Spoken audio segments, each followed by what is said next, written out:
Hello, my name is Professor Anthony Vickers. I've worked in universities for 35 years, 34 of which have been at my current university, the University of Essex. I'm passionate about research and education within universities and providing a transformational experience for students. I want to share that with you, that passion and that drive within these training videos. So let me finish my coffee.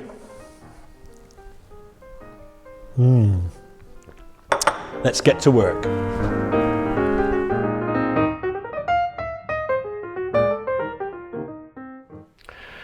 Welcome to this Bologna Hub online training video.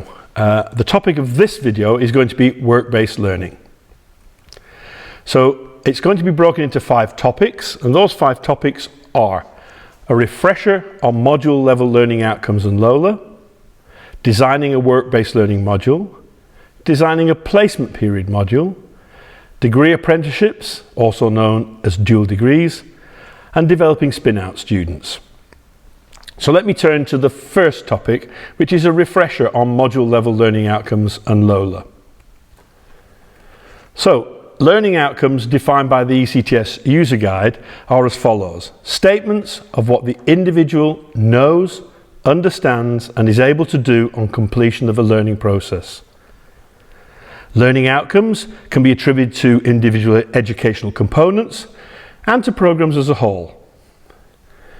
The assessment of learning outcomes has to be assessed through procedures based on clear and transparent criteria. So they're broad conditions of learning outcomes. Learning outcomes, as I said, can be attributed to individual educational components and to programs as a whole. At the program level, learning outcomes form part of a program specification of a degree program. They're not usually directly assessed, but provide a clear overview of the learning outcomes of the degree program. They follow the structure of learning outcomes. Okay, if we move on to module level learning outcomes, then module learning outcomes must be clear, appropriate level statements of what a student is expected to achieve as a result of a period of learning, completed by an assessment to demonstrate the learning outcomes have been met. The learning outcomes, learning, and assessment are essential elements of a well-structured module. We remember the need for all elements through the acronym LOLA: Learning Outcomes, Learning, Assessment.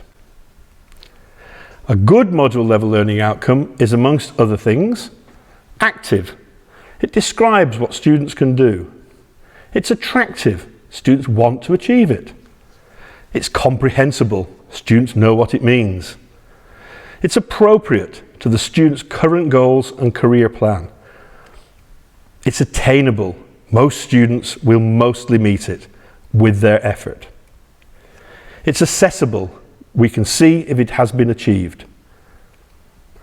And finally, it's visible in the course booklet and on the virtual learning environment. After that refresher on learning outcomes, and in particular on module level learning outcomes and the use of LOLA, I want to apply it now to the designing of a work-based learning module. But first of all, let's look at the different types of work-based learning modules. And these are not a comprehensive set, they're ones that I've had experience of. But I think they cover quite a range, and I think you'll maybe understand most of them, maybe have had experience of some of them. So these are the following types of which I have had personal experience. So a module in which the student works for a number of weeks in a company. This is often called a short placement, internship. The majority of the learning outcomes are met during the placement period at the company. The company may or not provide a salary or meet costs. So a short period of time in the company, learning outcomes all met during that period with the company. So a module with a student or team of students spends only 1 day at the company, with the majority of the student work being undertaken at the university. These are sometimes called micro-internships. There's not usually a salary, although costs may be met.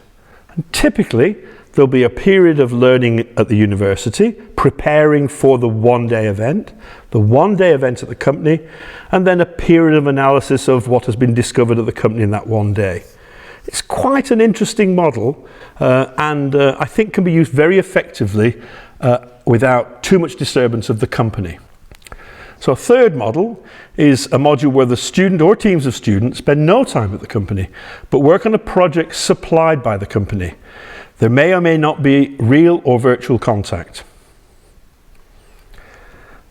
A module that has an embedded challenge week.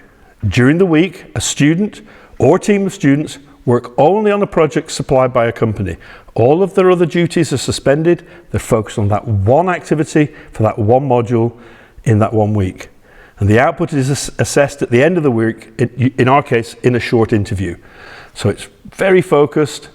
It's an attempt to give the student a chance to do something that is real, a real company project, in a real time frame, 1 week, and it's all done and dusted at the end, and they know their assessment and the grade and the feedback at the end of the week. Very interesting model. The more traditional model is a module where the student spends 1 year on placement, or a long period of time, maybe close to a year, working as an employee, often with a salary. So these are 5 different types of work-based learning module that I've had personal experience of. You may have others, and you may have experienced some of those. So let's look at an example of a work-based learning module.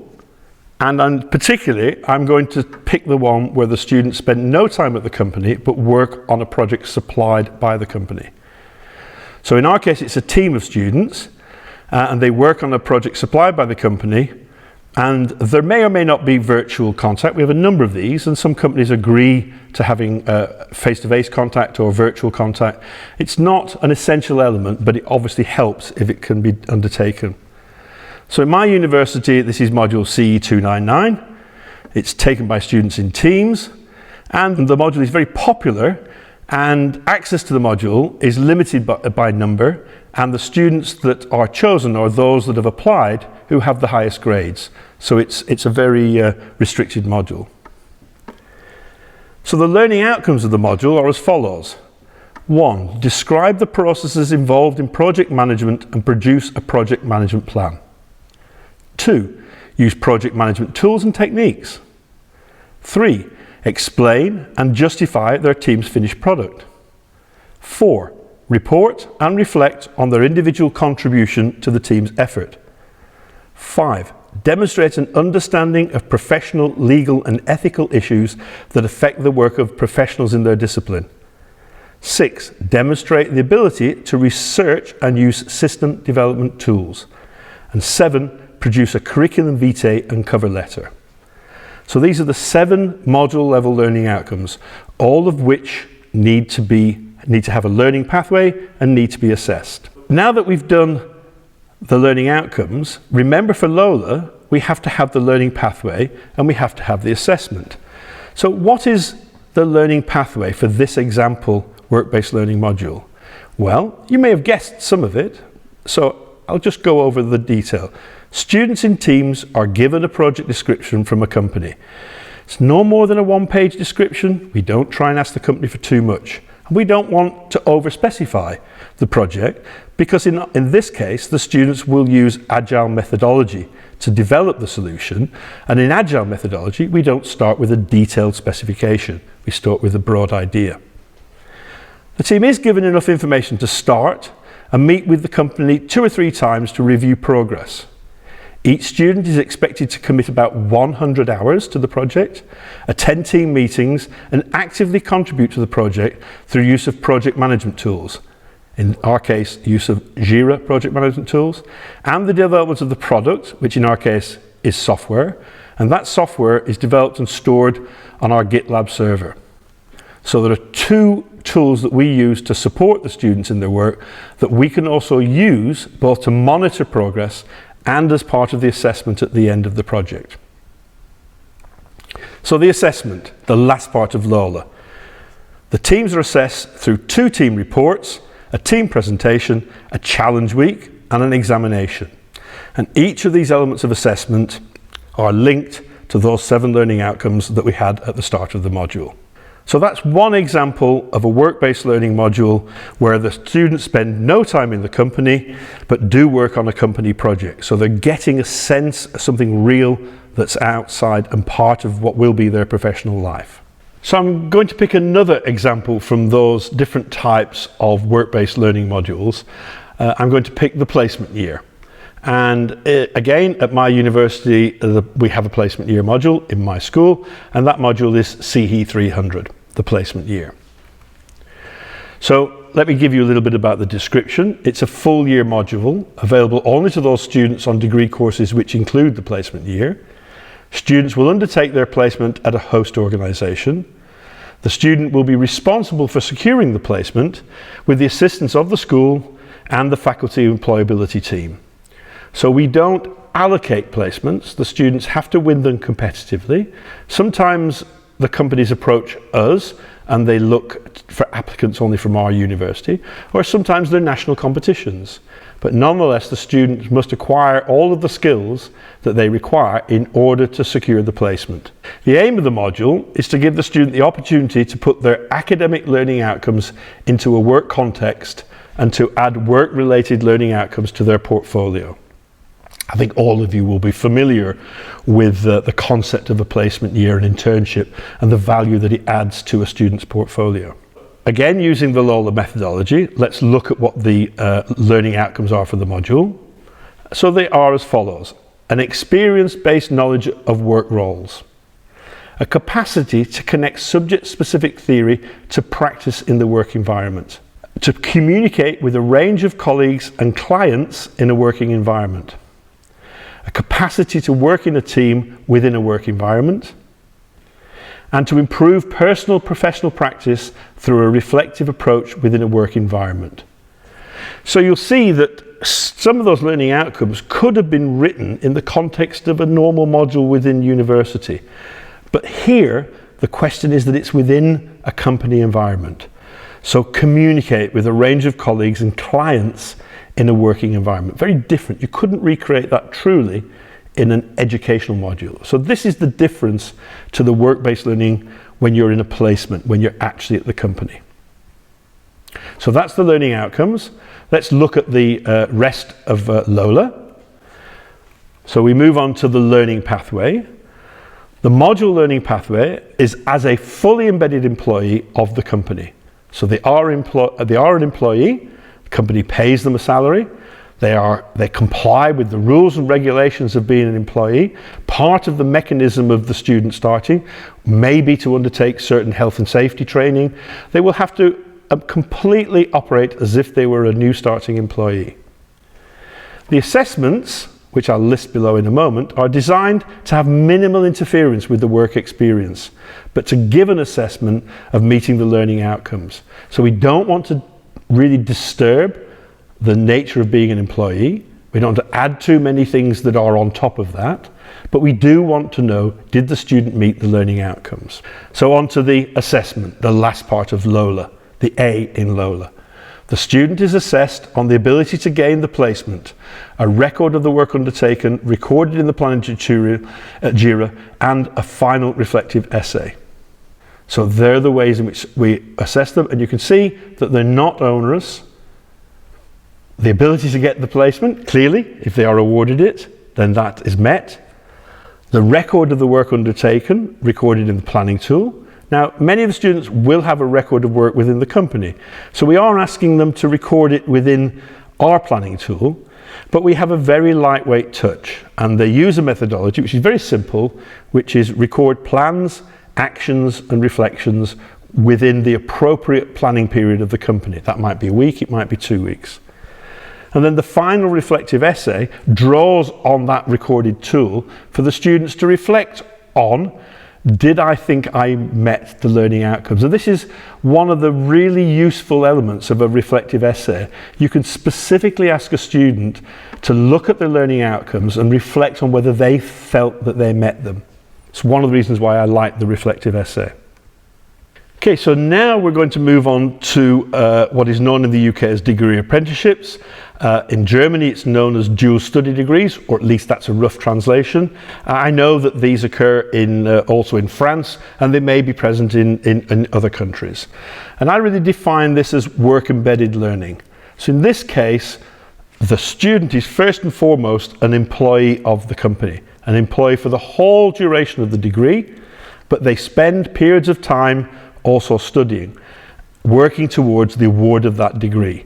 But they are an employee of the company for the whole duration. So this is why I refer to this as work-embedded learning, because they're working, but the learning is embedded within that. It can be embedded in different ways, and the models vary. In the dual study system in Germany, it's usually 1 semester entirely with the company, followed by 1 semester at the university, followed by 1 semester at the company, and so on and so forth throughout the course of the degree. In the UK, there are various different models, including day release. Student is an employee of the company almost all the time. 1 day a week, they go to the university and undertake study. So they do vary. So some of you may already have experience of the German dual degree system and the system in which the student spends an equal amount of time jumping from one to the other as they go through the degree. In the UK, degree apprenticeships have been established probably for around about 5 years now, and all degree apprenticeships are delivered against a standard and an assessment plan published by the Institute for Apprenticeships and Technical Education. So it's a very different way of working to the way in which we normally work. All universities that deliver degree apprenticeships must align to the standard and the assessment plan for the specific degree apprenticeship. And the standards and assessment plans are established by a group of at least 10 employers. So it's a very different model. Normally in the UK, university designs its own degrees, uses some broad rules, uses internal quality assurance procedures in order to do that. In this case, they must align the degree apprenticeship to the standard and the assessment plan as laid down by the document established by at least 10 employers. So at my university, we have developed a degree apprenticeship against the standard, which is entitled Digital and Technical Solutions Professional Software Engineer. And I was heavily involved in the design of this degree apprenticeship against that standard. And it offered an interesting challenge because you have to work to the standard. And we had to think about what model would work for us. We're a university in not a high population area. We're not in the centre of London or a centre of a big city. So day release didn't seem to work because we wouldn't have a density of companies around us and the transit time of the students wouldn't be easy. So we went for a block model, similar to the German model, but not in the same pattern. So in our degree, the students who are employees of the company are released from the company for 1 semester in the first year and 1 semester in the second year. And all of the semesters, they undertake distance learning whilst working in the company. So there are 2 face-to-face semesters at the university out of 9 and 7 working at the company as doing distance learning. So the students work all the year round. They're not just in those semesters. They are employed, of course, for 12 months a year, apart from their holiday entitlement within the company. And some of their learning outcomes are achieved through the work in the company, particularly the project work. So whereas at the university, students undertake teamwork as a team of students, the degree apprenticeships would be part of a team in the company and they'll complete their learning outcomes for teamwork in their normal way of working within that company. I've been very honoured to be involved in the early stages of the development of degree apprenticeships in the UK, and we will in fact graduate our first degree apprenticeships this year. So now I'm going to move on to developing spin-out students and possibly introducing the concept spin-out students to you. So it's my firm belief that 21st century students should be seen as potential job creators and not just job seekers. But how do they create jobs? How do you give them the skills in order to do that? Create a job for themselves and maybe create a job for others. So I also believe that the 21st century will see an explosion of human creativity and imagination on a scale never seen before. This will be partly fed by graduates of our degree programs as the problems we face become more and more complex and interdisciplinary. They'll face those problems and those challenges as professions in their fields, but they might also wish to do that by creating their own job, by creating their own company. And this is what we mean by spin-out students. So they'll have the skills and the ability to spin out, to develop their own company. But how? How do they do that? So what are we doing, all of us here, and I'm going to focus on what's happening at my university, to develop spin-out students? So at the University of Essex, we do, like others, run degree programs with a focus on entrepreneurship. You can do a degree with entrepreneurship in the title. But what are we doing for all students? How are we giving all students the possibility to spin out, to develop their own job, develop their own company? So later on, when we have QA sessions, we can explore ideas on this, but now I'll just outline the strategy at the University of Essex. So first of all, I'll look at people support. What support do we provide the students in terms of people that interact with them? Well, the first person is an individual, is the Student Enterprise Officer. And the Student Enterprise Officer is dedicated to building a community of students focused on the development of their skills vital to starting and growing a viable, innovative and scalable business. Students can engage with the Student Enterprise Officer from the day they walk into the university. In my school, the Student Enterprise Officer gives a presentation the very first week of their start at the university. And there'll be activities throughout the years that they're there that they can engage in. They're not built formally into the degree programme. They're there as extracurricular activity for the students to engage if they choose. So we have the Essex Startup Consultants. These are externals who are available to advise students on how to start up. These are people usually who are also passionate about developing students as having the ability to spin out. They're often lawyers or financiers, and they just offer time to voluntarily give consultancies to students. They act as mentors as well as coaches. They support skills development and help create clarity of purpose for the entrepreneurs. We then have the Head of Startup Support, and this is a team leader who is responsible for the design and delivery of Essex Startup Business Support. They set the culture as well as the ambience of what we call our Studio X, which is an area within our Innovation Centre where students can go whenever they like and engage with other people thinking about the issues and problems associated with starting the business. The Innovation Centre is on the campus. It's part of a campus that's entirely publicly open. So not only can students go in there, but the local community can go in and take advantage of the services there. We then have the Essex Startups for International Students.